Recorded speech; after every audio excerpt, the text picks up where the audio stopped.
This is the Lesbian Historic Motif Podcast, brought to you by Heather Rose Jones.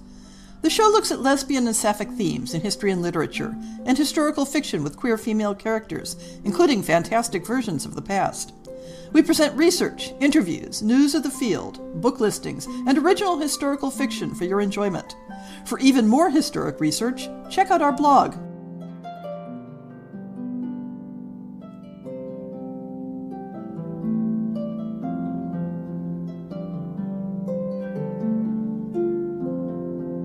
The Lesbian Historic Motif Project has a fairly expansive scope, covering not only women-loving women throughout history, but also themes and motifs that can be useful when writing lesbian or sapphic characters, such as gender crossing, which is nearly impossible to separate out, and single women, because they speak to possibilities for women who don't marry for whatever reason. There are some topics where my coverage is limited due to logistical reasons, such as non-Western cultures, where research may not have been done yet, or may not be accessible to me for language reasons. But the one area where I have deliberately limited the scope is in cutting off coverage around the beginning of the 20th century. There are two reasons for that. Partly, it's to keep the project manageable.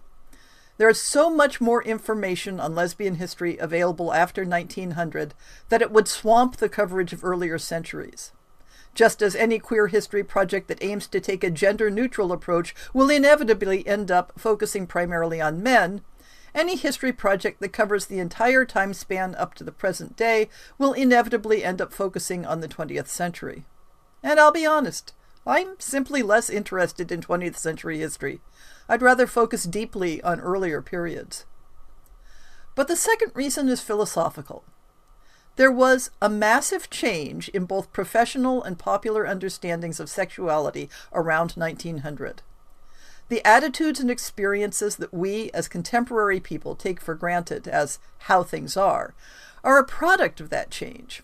That means it's far more difficult to understand what queer lives were like before the 20th century, based simply on projecting backwards. There's something of an illusion that queer history has been a steady march of progress toward greater acceptance, openness, and rights. And therefore, if you want to know what queer lives were like in earlier centuries, you can just take the status quo of the early 20th century and project backwards. Well, you can't. It's much more complicated than that. Earlier queer history was qualitatively different along many axes. Ideas that we take for granted today were invented, and invented for specific social and political purposes, in the period covering roughly 1880 to 1920. That is, a couple decades to either side of 1900. Some people will frame this as, the concept of homosexuality didn't exist before the late 19th century. That framing leans too hard on presentism, on the idea that the current definitions and understandings of queerness take priority, on the idea that specific words are important, and that if the word homosexual didn't exist, then the concept didn't exist. Continuity exists as well, whether it's the constant background radiation of people experienced and acted on same-sex desire, or whether it's recurring cycles of particular expressions of that desire. But within those types of continuity, there is a disruption that invented new ways of thinking about same-sex desire. We are still feeling the effects of those ways of thinking to this day. And the name of that disruption is sexology. The idea that gender and sexuality can and should be studied as a medical phenomenon, whether biological or psychological, and that, because it is a medical phenomenon, it is defined as an illness to be treated or prevented. Now, to be clear, older attitudes toward queerness aren't better, given that they include things like it's a sin, it's a crime, or it's a mistake of nature, but they were different. Today's podcast looks at the rise of sexology, its principles, its cast of characters, and the ways in which it affected the lives of queer people ever since, with, of course, a specific focus on women-loving women. Because sexology categorized all female-bodied people together, and because the question of distinguishing physiological sex from gender identity is one of the key concepts of sexology, I'm going to use woman as a shorthand for female-bodied people most of the time. It's not the ideal choice, but it's a practical one. The medicalization of sexuality did not suddenly pop into existence in the 1880s, elbowing out prior framings that it was an issue of morality or, in some cases, criminality. We can trace medical theories about sexuality and health back to the masturbation panics of the 18th century, which alleged that masturbation, but not heterosexual intercourse, could lead to physical and mental debility. In the 19th century, the newly invented idea, associated with the Victorian age, that an active sex drive was a masculine characteristic and that women were naturally, in scare quotes, passive during sex, meant that women expressing active sexual desire could be diagnosed as abnormal. This had clear consequences for lesbian sex, as it required one or both women to experience an active sex drive. Medicalization of non-normative sex meant that even if specific sexual expressions were not criminalized, and this was generally the case for lesbianism, they could be stigmatized as an illness that required treatment, or at least suppression. But this illness model of same-sex desire still viewed it as something that could happen to anyone, given the right, or rather the wrong, conditions. One aspect of sexology was that it began associating this supposed illness with an identifiable type of person. One precursor to sexological theories was the condition labeled neurasthenia, sometimes referred to as nervous exhaustion, a condition particularly assigned to women.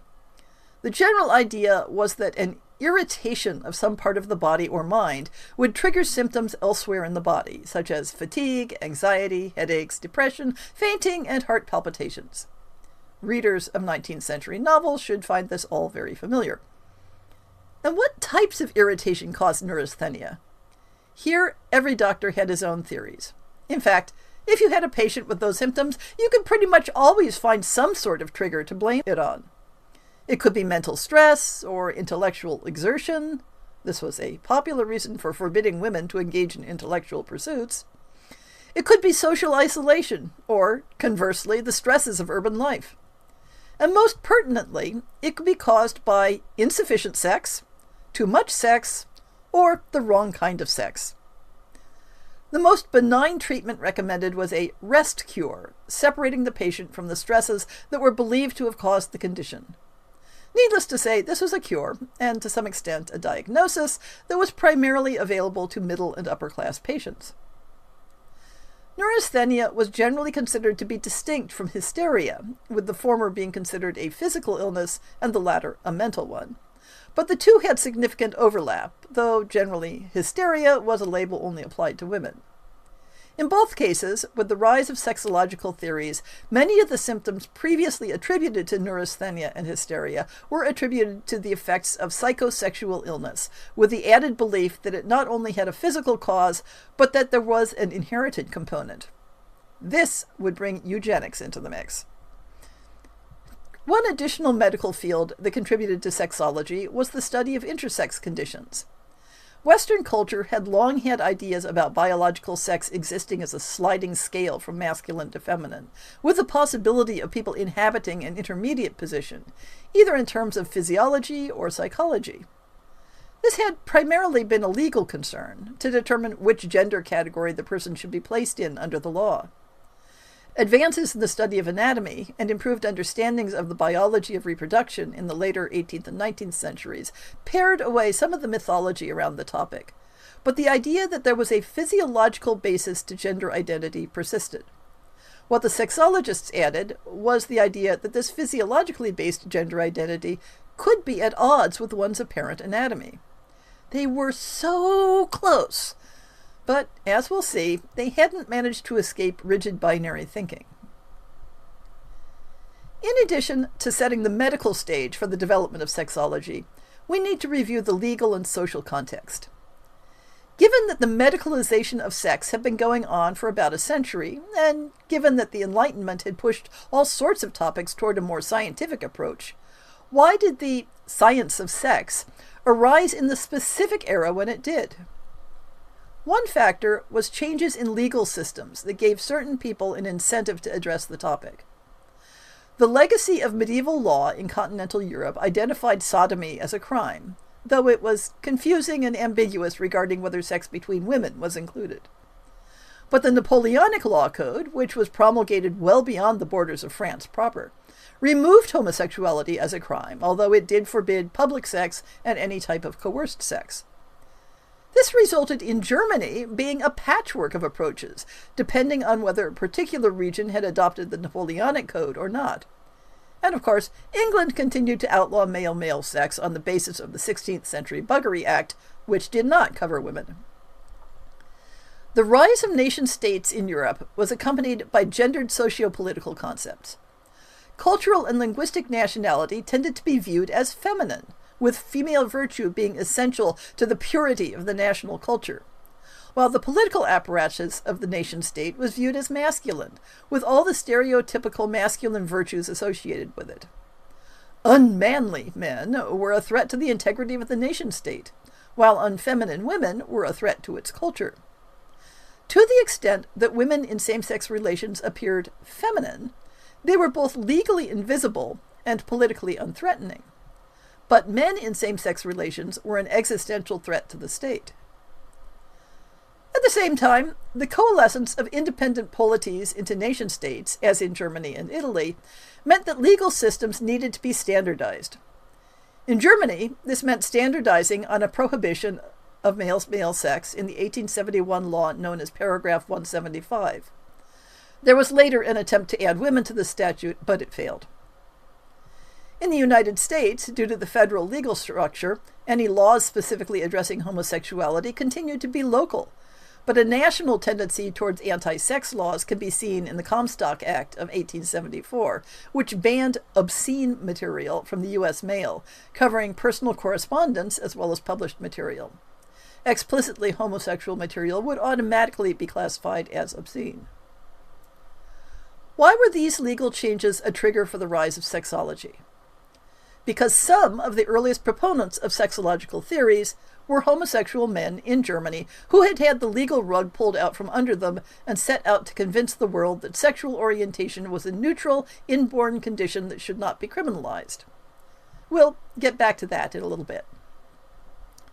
Sexology, in theory, should have been gender neutral in its principles and consequences.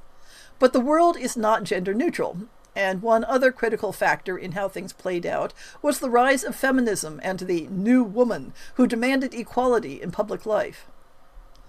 There have been a number of cycles of feminism across the centuries, but we're talking about the one developing in the later part of the 19th century, which focused on aspects like access to employment, the right to property, and eventually the right to vote.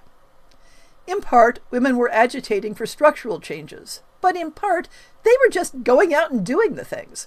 They were getting higher education, entering professions, and exploring ways of living that didn't require marriage to a man. Because education and professions were strongly male-coded, many women saw adopting some aspects of a masculine presentation either as a practical necessity or as a way of being taken more seriously, or simply as aligning with their self-image. Because marriage to a man was, in general, incompatible with having a profession or with pursuing academic or artistic interests, such women often formed their primary emotional and social connections with other women. These new women came from many different backgrounds, with many different economic, political, and social agendas. Some had the type of wealth that insulated them from other people's opinions. Some were barely getting by and took on male-coded jobs out of economic necessity. Some were idealists who saw a feminist revolution as the salvation of humanity. Not all of those had the same vision of what a feminist revolution would look like. What they all had in common was that they challenged patriarchal ideas of what women should do and be, and that made men nervous. It also made many women nervous. Based on both the actual lives of these women and satires poking fun at them, we can identify some of the features that were considered symptoms of rejecting a proper feminine role. Masculine tailored clothing, even, in some cases, trousers. An aversion to corsets. Male-coded activities like drinking, smoking, engaging in active sports, and whistling. Yes, whistling. When I was a girl, people would still scold girls for whistling because it was considered unfeminine. Short, male-coded hairstyles. Engaging in romantic and sexual relationships with women. And in general being, quote, very independent in her ways, unquote, or, quote, rebelling against the lot of women in general, unquote. These new women were distinct from female-bodied people who presented as men, so-called female husbands and passing women. Because the latter generally didn't challenge gender roles, they simply quietly appropriated an existing one. But the former staked a claim on new ways of being women, as women. In addition to the visibility of the feminist movement, in its many forms, there was a growing visibility of urban homosexual subcultures, in places like Paris, Berlin, and New York. These were primarily male-focused, but there was also a pattern of women with same-sex desires migrating to cities and creating their own communities, or integrating into gay male or artistic communities. Visibility generated anxiety, as well as fascination, and it was becoming harder for conservative middle-class people to simply ignore the existence of same-sex erotics. When all of these factors came together, Western culture was ripe for something to happen, and that something was sexology. When putting together this episode, I went back and forth a lot on whether I should introduce the theoretical framework of sexology first, or discuss the people who developed it first. So I'm going to split the difference and give a brief overview of the ideas, then a chronology of the key figures and their contributions, and then return to elaborating on the theories and their consequences. The field of sexology encompasses several different theoretical models, but they all have certain principles in common.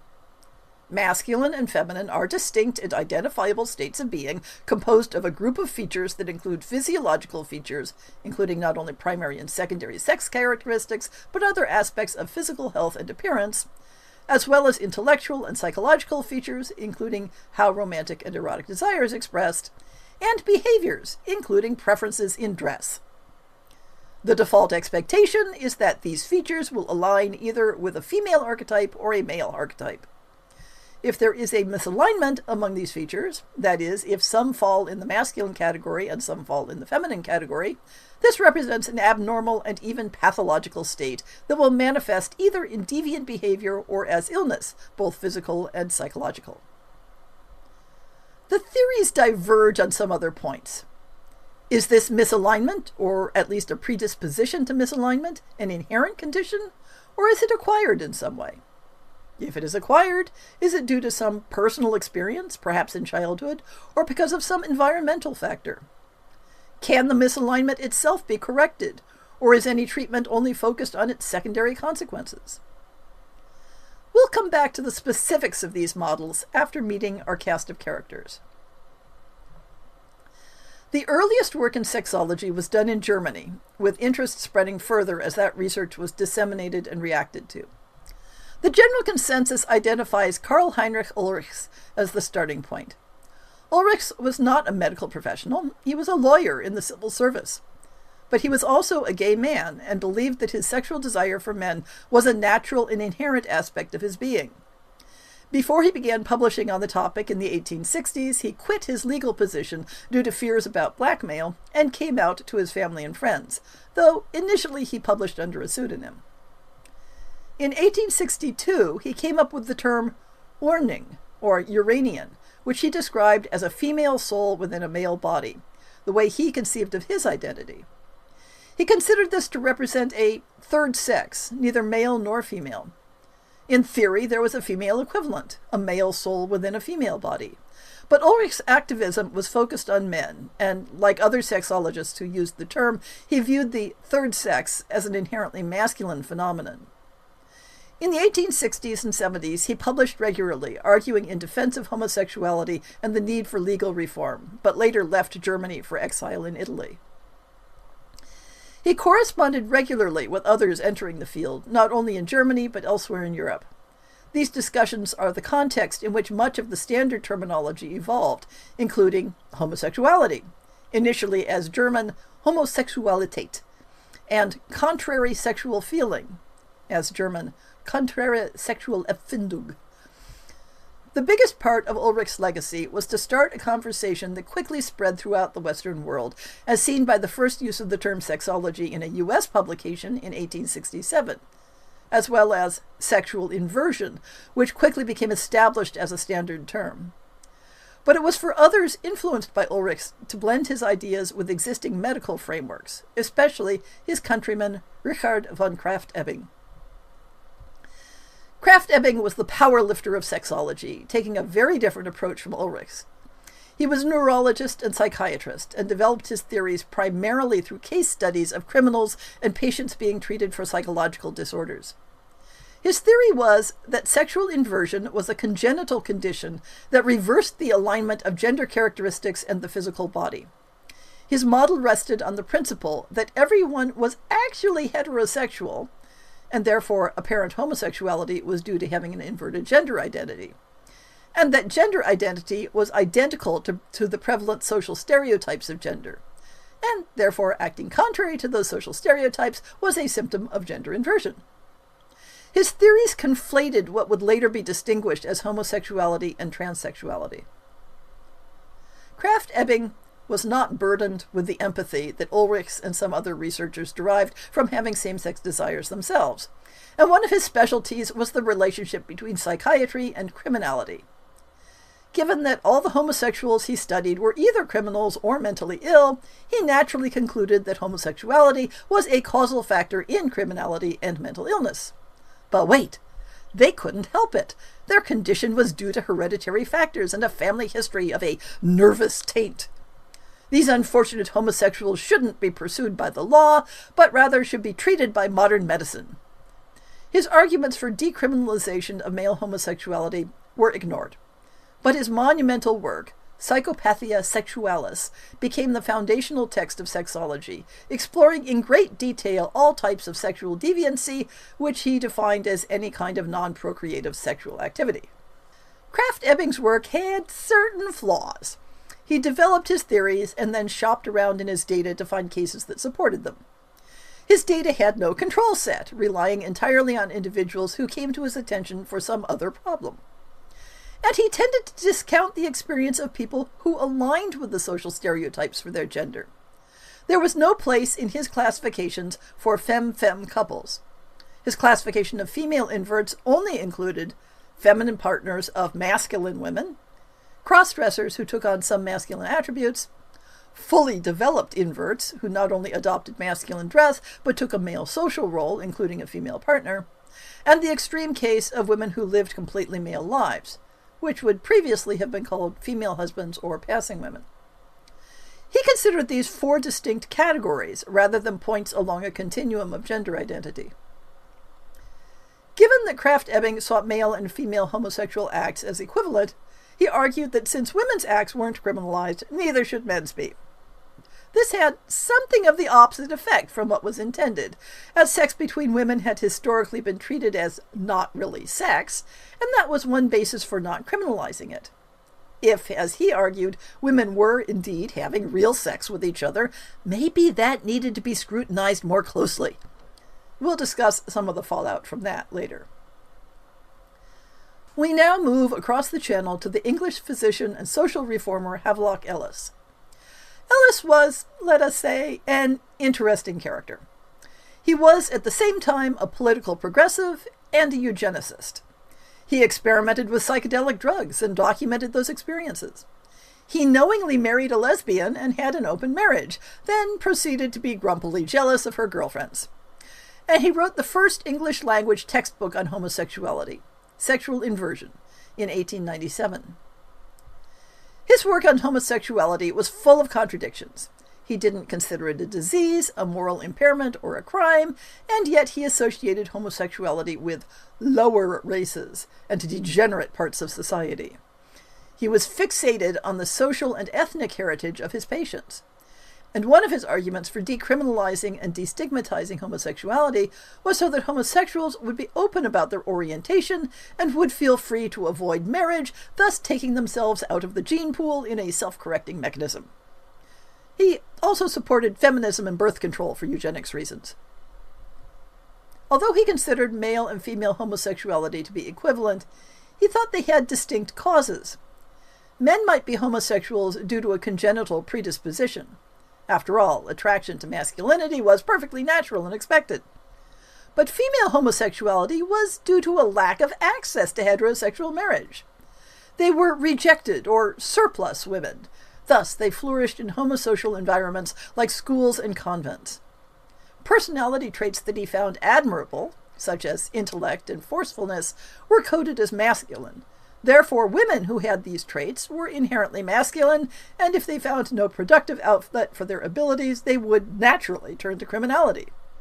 He constantly looked for physical characteristics of this inherent masculinity, but never considered their absence to be meaningful. I don't mean to overlook the sexological literature in other countries. Italy had a proliferation of publications beginning around 1880, with a special interest in female homosexuality, especially in all-female institutions. French researchers, too, had a particular interest in lesbianism. U.S. physicians read up on the literature coming out of Europe and began applying it to their own patients. A paper applying a sexological diagnosis to a female husband case appeared in the U.S. in 1883 and may well be the first such case study published there, as well as an early example of the word lesbian used unambiguously in America for a female same-sex relationship. But let us move on to another major player, Magnus Hirschfeld. Like Ulrichs, Hirschfeld was not simply a writer on the topic of queer sexuality, but also a gay man and an activist for the decriminalization and public acceptance of homosexuals and transgender people. He began studying gay subcultures in Germany and elsewhere in the mid-1890s, and began publishing on the topic in 1896.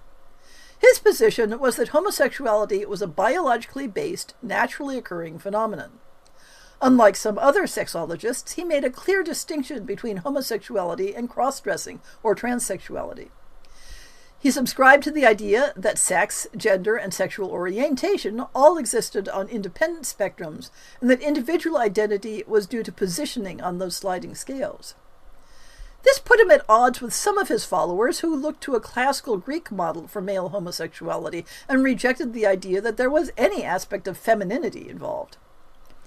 Hirschfeld supported feminism and was involved in successfully preventing an attempt to add lesbians to the anti-gay laws in Germany. In 1908, Hirschfeld started publishing the Journal of Sexology, Zeitschrift für Sexualwissenschaft, and in 1919 he founded the Institute for Sexology, collecting and contributing to studies and publications on gender and sexuality. In the 1930s, the Institute was targeted by Hitler for elimination, and familiar photographs of Nazis burning bonfires of books are of the destruction of the Institute's collections in 1933. At the time of the attack, Hirschfeld was abroad on a lecture tour. He never returned to Germany, but continued to lecture and publish in exile. The last of our prominent sexology pioneers, illustrating the shifts in focus of the field, is Sigmund Freud. While Freudian theories are probably familiar to most, the key elements with regard to sexual orientation are that he rejected the congenital theory of sexuality and gender identity, and instead saw non-normative identities as deriving from experiences, especially in childhood, that disrupted what he considered to be the expected progress of sexual development. Like Havelock Ellis, Freud made qualitative distinctions between male and female homosexuality, rather than viewing them as directly equivalent. He viewed lesbianism as an imitation of masculinity, due to the infamous penis envy that supposedly led women to take on male attributes, including desire for women, due to a deep-seated desire to become a man. He believed that homosexuality, like all neurosis, was curable by encouraging the patient to remember, identify, and come to terms with the experiences that had triggered it. Freudian approaches to psychiatry were industry standard well past the mid-20th century, entrenching his attitudes toward sexuality into Western culture. So let's return to exploring the theories and consequences of the sexological approach as they addressed homosexuality. As we noted in the brief overview, successive theories ascribed homosexuality to a succession of causes. In the 1880s, the popular theory was a physical cause, perhaps a nervous disorder, but there were also traces of earlier theories that specific anatomical features might predispose someone to same-sex desire. For women, this included the mythical enlarged clitoris, a motif that was still appearing in sex manuals in the 1960s, by the way. As a physical ailment, it could be treated by physical methods, including surgery to remove the clitoris. This recommendation appeared in medical manuals, though it appears to have been done rarely and was considered to have dangerous side effects. By the 1890s, the focus had shifted to a congenital predisposition due to a mixing of male and female elements in the personality. If homosexuality was an inherited condition, then it should not be treated as criminal. The symptoms could be managed, but not cured. An extreme version of the congenital theory was to classify inverts as biological hermaphrodites with, quote, structural cellular elements of the opposite sex, unquote. This helps explain the undue interest doctors took in recording the genital anatomy and menstrual habits of patients being examined for lesbianism. But all manner of behaviors were considered to be part of this inherited package, including preferences in play and dress, styles of social interaction, and whether one was passive or active during sex. The principles of genetic inheritance were being developed in the mid-19th century, and social scientists eagerly seized on the idea that certain personality characteristics could be bred into or bred out of a population. Hence, the birth of eugenics. We'll get back to eugenics in a little bit. This congenital theory reached its apex around 1900 due to the support of people like Havelock Ellis, but then began to shift to focusing more on personality features than anatomy. This was summed up in the idea of a female soul in a male body, or male soul in a female body, a concept raised decades earlier by Karl Ulrichs. As noted previously, this idea was rejected by some male homosexual activists in the first decade of the 20th century, who drew on classical motifs and disliked being considered in any way feminine. The final stage was the Freudian approach that homosexuality and other neuroses were acquired due to early experiences and was not an inherited condition. Freudian psychology failed to dissuade the eugenicists, who combined initial understandings of heredity with racism, sexism, and classism to conclude that civilization was undergoing a dangerous slide into degeneracy that could be addressed by controlling, or at least encouraging, human breeding restrictions to eliminate undesirable behaviors such as poverty, crime, and mental deficiency, among which they classified deviant sexuality. Classism within sexological research meant that middle and upper-class individuals who sought medical help for some unrelated issue tended to have their homosexuality classified as an illness, while lower-class individuals who came to the attention of authorities for reasons related to poverty and crime tended to have their homosexuality classified as just another symptom of their underlying immorality. Sexism meant that the relationship between homosexuality and criminality was proposed differently for men and women. Havelock Ellis, for example, despite his asserted belief that homosexuality should not be considered criminal, thought that lesbians were more likely to incline to crime due to their underlying masculine nature. Researchers who considered homosexuality to be an inherited condition may have thought they were arguing for tolerance and acceptance, but they provided fodder for those who thought it could be bred out of the population. The most benign version argued that if queer people didn't have to hide their natures, they would choose not to breed on their own. Most opinions were not that benign. Eugenicist theories of degeneracy tended to not only clump all undesired behaviors under that label, but considered them to be inherently associated.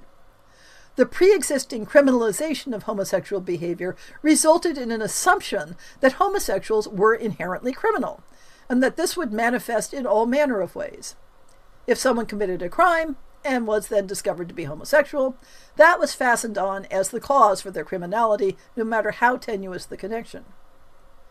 For lesbians, the most persistent motif was their association with prostitution. Even when lesbianism itself was not illegal, as in France, its presence among communities of sex workers was considered an aggravating factor.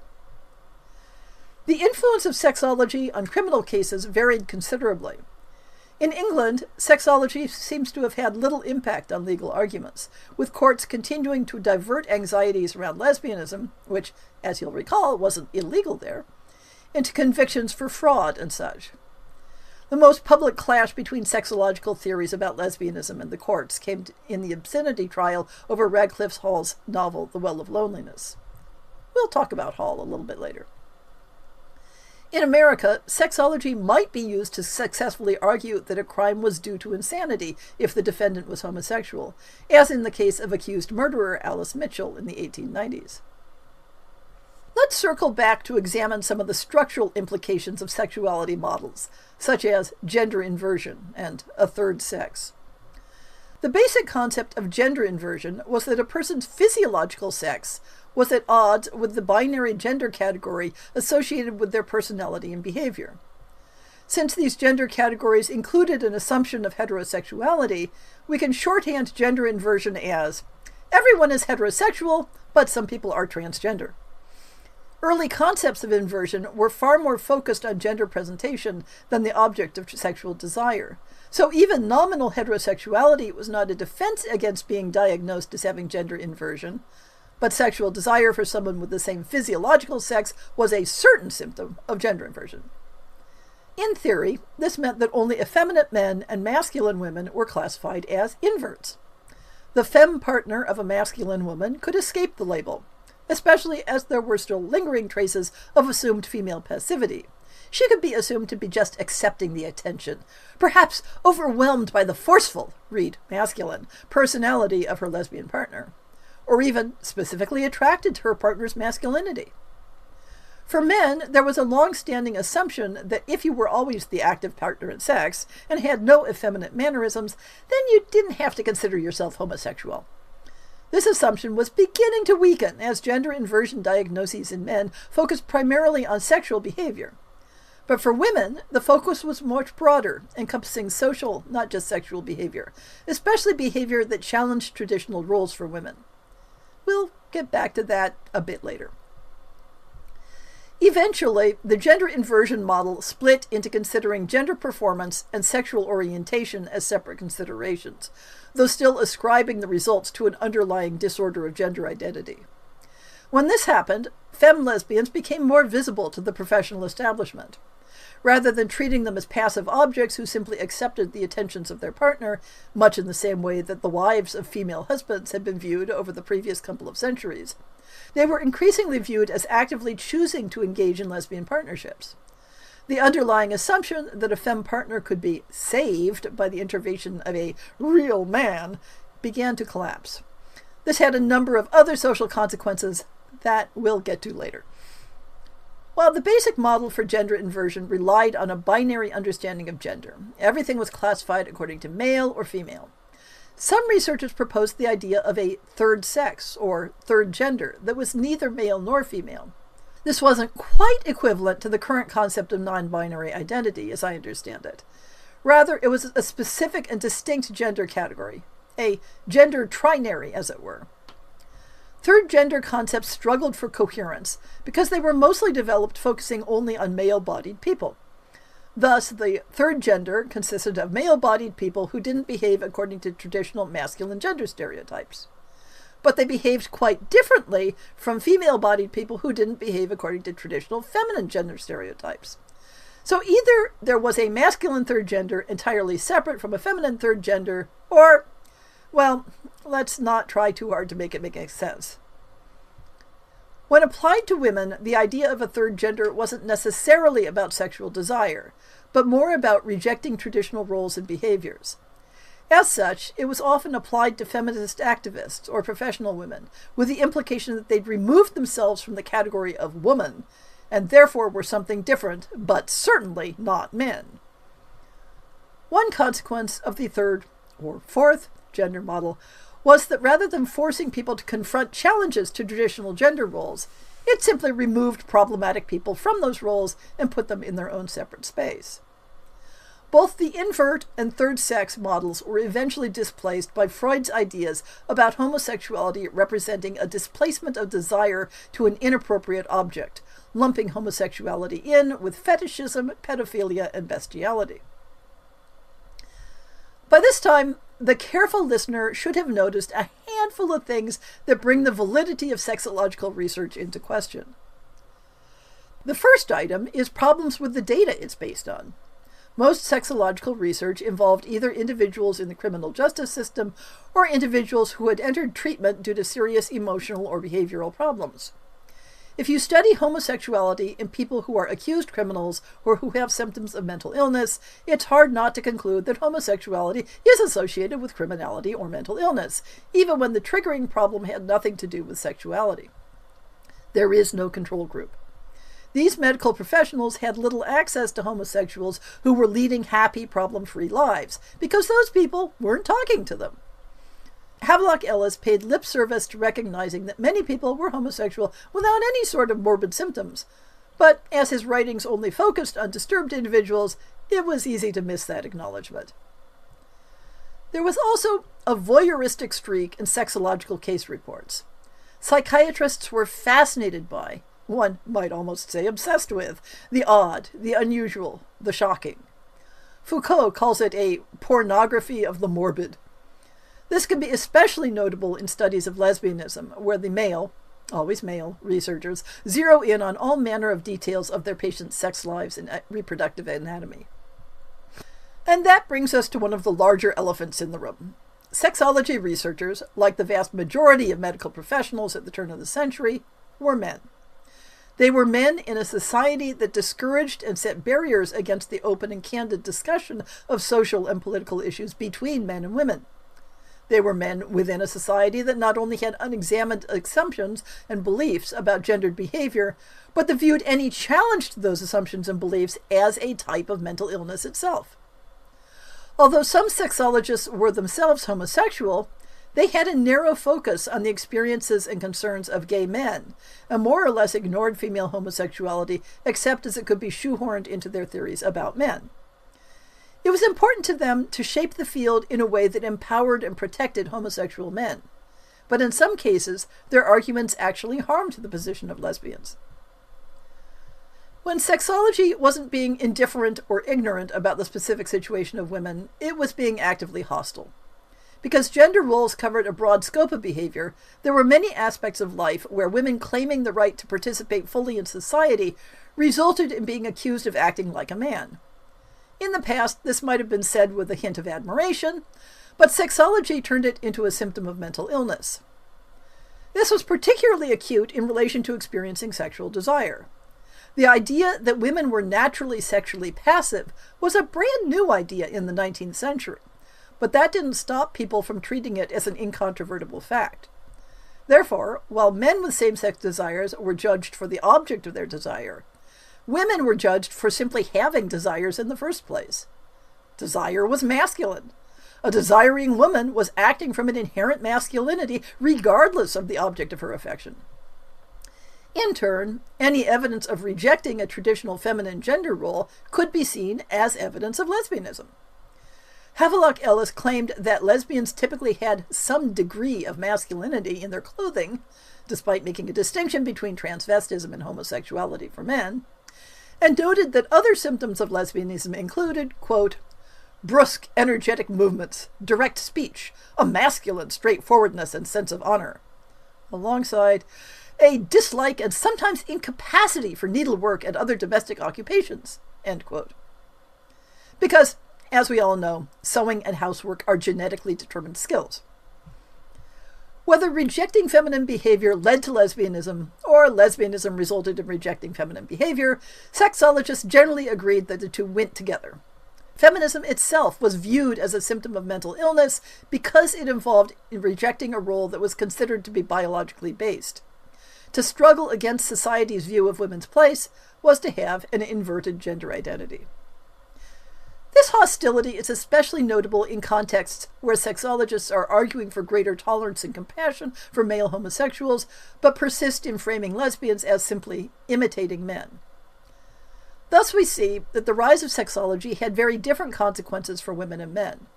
By focusing attention on lesbians, it created a climate of homophobia for them that had previously leaned toward benign neglect. In some ways, one of the underlying purposes of sexology was to provide a scientific basis for male supremacy. Even when Freud's followers shifted the focus from a biological basis for homosexuality to an experiential basis, this shift was applied to men earlier and more strongly than it was for women, whose behavior continued to be treated as congenitally determined. One of the most significant consequences of sexology for all women, regardless of gender presentation, was the way it pathologized all close female friendships. Since sexual activity as such was not a requirement for a diagnosis of lesbianism, and since it was being established that women did experience sexual desire, Therefore, the effusive expressions of love between romantic friends that had previously found approval now were seen as symptoms of inversion, especially if one of the pair could in any way be found to have a masculine presentation. Keeping in mind that a masculine presentation could include things like a love of active sports, a desire for independence, or seeking a profession outside the home. With the shift in models from gender inversion to inappropriate sexual object in the first decade of the 20th century, Krafft-Ebing's category of passive lesbians, that is, women in same-sex partnerships that did not have a masculine presentation, became a topic of greater interest. Once femme partners were fully categorized as lesbians, raising the possibility of femme-femme lesbian couples, the medical establishment began pathologizing all intimate same-sex friendships. This was a topic of special concern in single-sex institutions such as schools, convents, and gender-segregated work environments. Any close emotional relationship between women was now viewed as symptomatic of lesbian potential, and thus of indicating or causing mental illness. Therefore, for the health of all involved, such close friendships must be managed or suppressed. This was a massive change. Rather than society encouraging gender-segregated socializing and treating women's friendships as a positive force, women now found themselves second-guessing any context in which an emotional connection with another woman might seem more important than their hypothetical relationships with men. We'll come back to trace the consequences of this in the next section. We've said that sexology changed everything. We've looked at how sexological theories came into being, why they developed at the particular time they did, and what understandings of the world they reflected and promoted. Now let's look at how things changed. What were the practical consequences, not only for those women who got caught up in the machinery of medical and psychiatric practice, but for all women? Some consequences were societal. After initial victories of feminist movements to gain voting rights and access to broader employment opportunities aided by the practical need for female labor during World War I, there was something of a retrenchment. The female social and political networks that had driven that progress had become suspect, and even many who had participated felt the need to step back from the spotlight for a while. Or they chose to clearly dissociate themselves from the more extreme figures in their movements who were now being labeled deviant. Within this context, shifting professional concern from inversion to homosexuality made it possible to overlook the unstoppable aspects of the feminist movement while narrowing the scope of persecution to more marginalized groups. Some consequences were mixed in effect. Medical models of lesbianism didn't create lesbian subcultures or identities, but they opened up conversation and exploration. They promulgated images that women could compare themselves to. The image of the lesbian invert as a sophisticated, urban, mannish socialite was based on existing social developments. The concept of a female-bodied person having a masculine identity had existed for centuries, but now people had a framework for considering themselves to be part of a larger picture, even if it was one that denigrated them. By the early 1920s, many lesbians were internalizing the message that not only were their sex lives dangerous and perverse, but their underlying love of women was equally perverse even if they never acted on it sexually. Interviews with women in this era give evidence of pervasive internalized homophobia that was not generally evident in earlier decades. They saw their lives reflected in an increasing number of homosexual characters in novels in the 1920s and 1930s, which typically echoed sexological models, even when depicting the characters sympathetically. But even as newspaper accounts turned real women's lives into fictional narratives that were in turn appropriated by sexologists as case studies, these images were being reclaimed by actual women as identities. As women reacted to sexological theories and began challenging their conclusions based on their own lived experience, we began to have commentary, letters, diaries, and literature that expressed the queer female experience from a first-person point of view. Ironically, the sexological category of the true congenital lesbian gave some women a basis for embracing this identity and claiming a right to live their lives openly. And they didn't swallow the sexological models uncritically. A study in 1929 regarding gender roles within lesbian partnerships found some women rejecting the idea of husband-wife roles, either by alternating who took on which gendered role or by refusing the label entirely. When we study the lives of people whose lives span to the rise of sexology, we can see them reacting to and being influenced by those theories. In the well-documented life of Frances Frank Scheimer, we see her embracing a succession of models, from the tomboy to the romantic friend to the masculine-identified intellectual to the confident and secure new woman who rejected pathological interpretations of female masculinity. The impact of sexology on the lives of female-bodied people was gradual and variable, but we can trace the process through several specific categories. The group that most closely aligned with early sexological theories, but that may have been least impacted by them, was female-bodied persons living as men, historically identified as female husbands or passing women. For convenience, I'm going to refer to passing women with no intent to make claims about their individual identification. While newspaper accounts of passing women were part of the data that sexologists used in their analysis, it seems to have been relatively uncommon for such people to end up as psychiatric patients, short of some individual crises.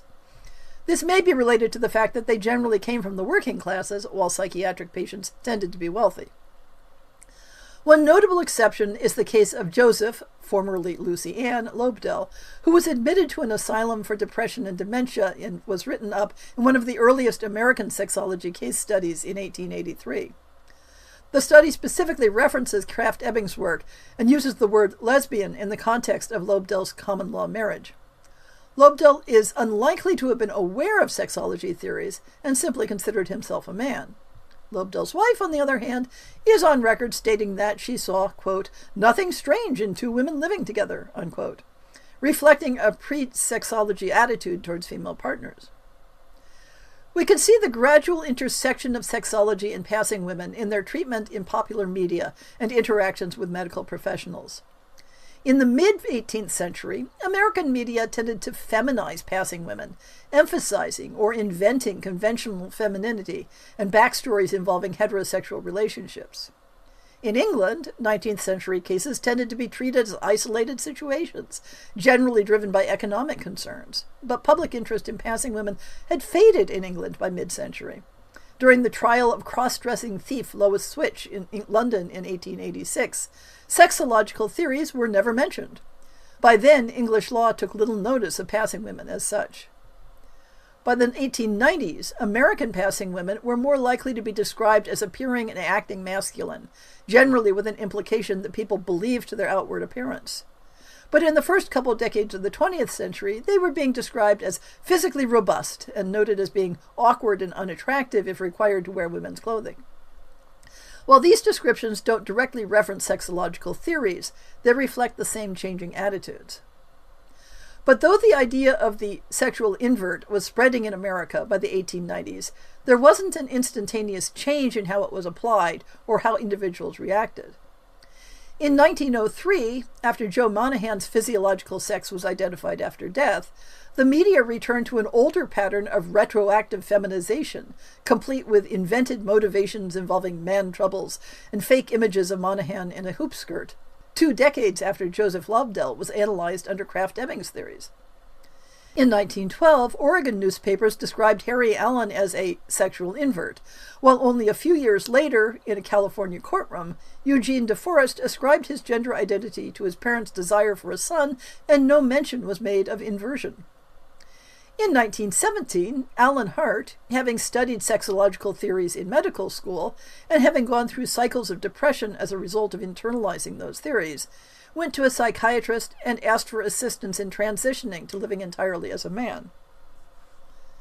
While earlier centuries had recognized a wide variety of motivations for passing women, economic, practical, personal, and romantic, sexology flattened all of those into a diagnosis of gender inversion, but at the same time offered new ideas of what to do with that diagnosis. Perhaps the most iconic image of lesbianism associated with sexological theory is British author Radcliffe Hall and her self-insert protagonist Stephen Gordon in The Well of Loneliness.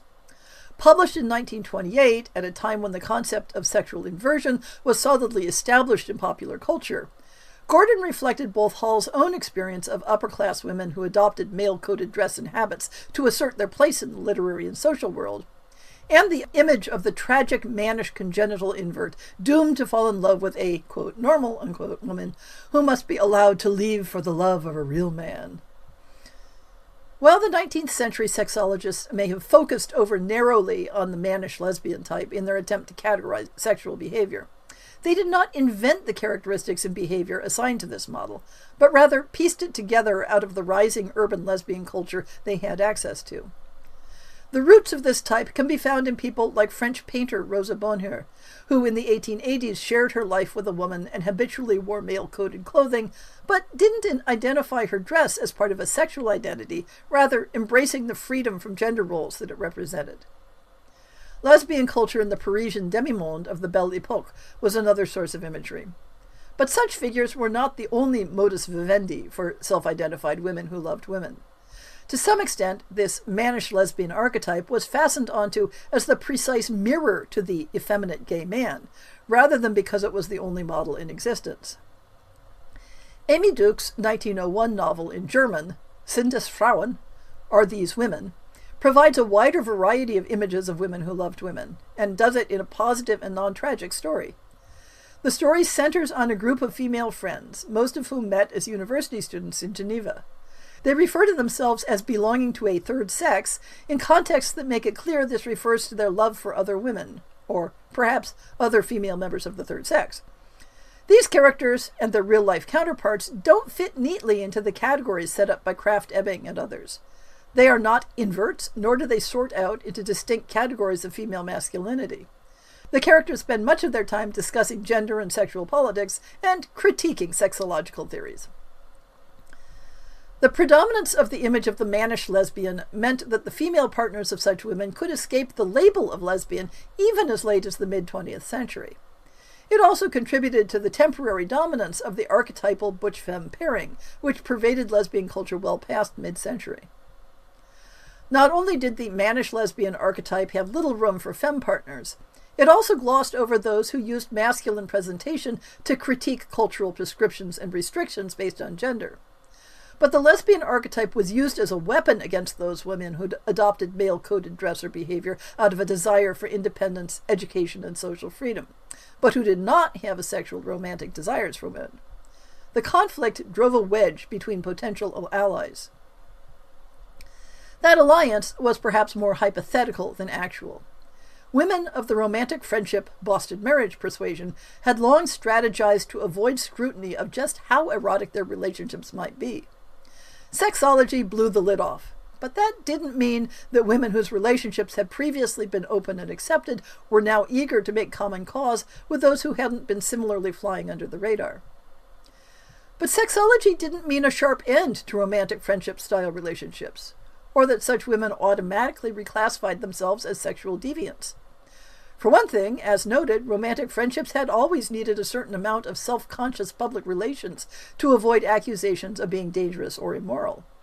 There was no idyllic era of blissful ignorance. At the same time, positive depictions of romantic friendships were still appearing in women's and girls' magazines in the first decade of the 20th century.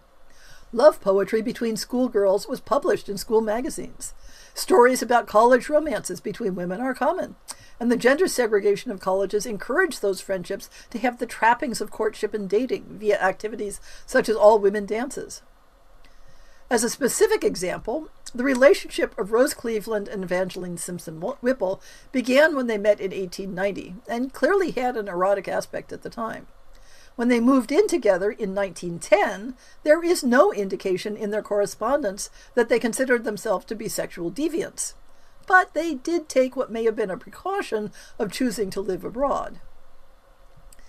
General suspicion of close romantic friendships between women wasn't common until the wake of World War I, in the context of much greater female autonomy and the rising influence of Freud both on psychiatric thought and on popular culture. By the 1920s, an unself-conscious approach may have no longer been tenable, as even someone immersed in openly queer culture like Gertrude Stein couched her erotic expressions in stylized poetic language and allusions. Or maybe that was just Gertrude being Gertrude. The transition from innocence to suspicion of passionate friendships can be traced fairly precisely in published works.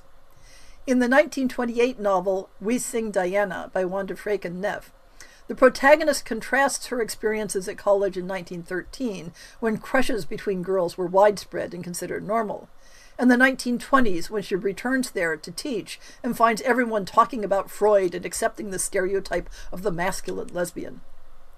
A similar comparison can be made between two autobiographical publications by Mary MacLane, written in 1902 and 1917, that show the same shift.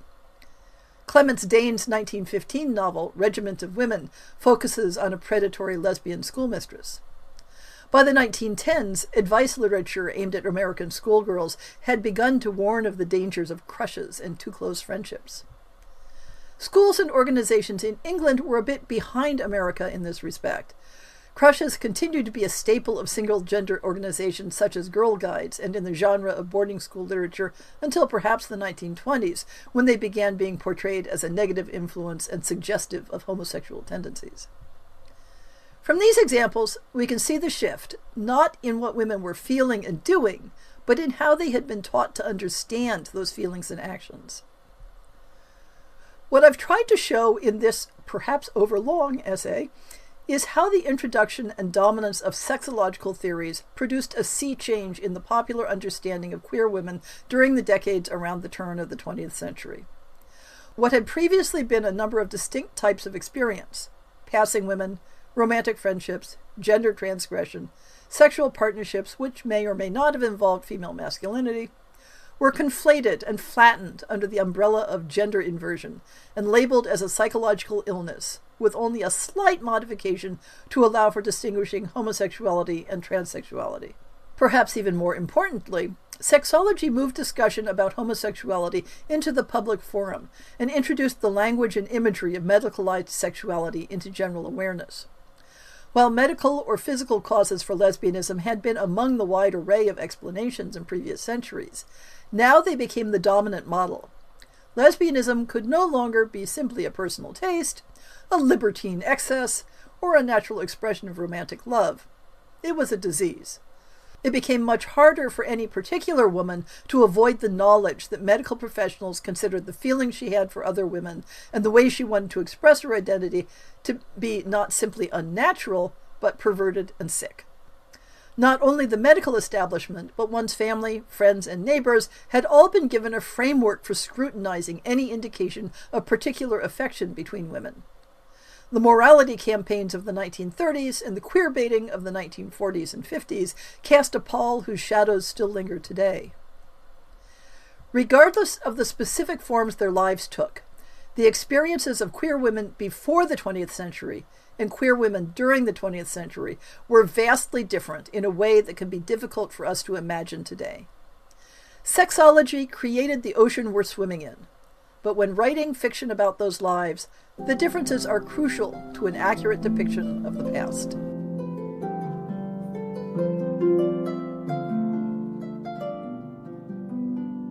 I hope you've enjoyed this episode of the Lesbian Historic Motif Podcast.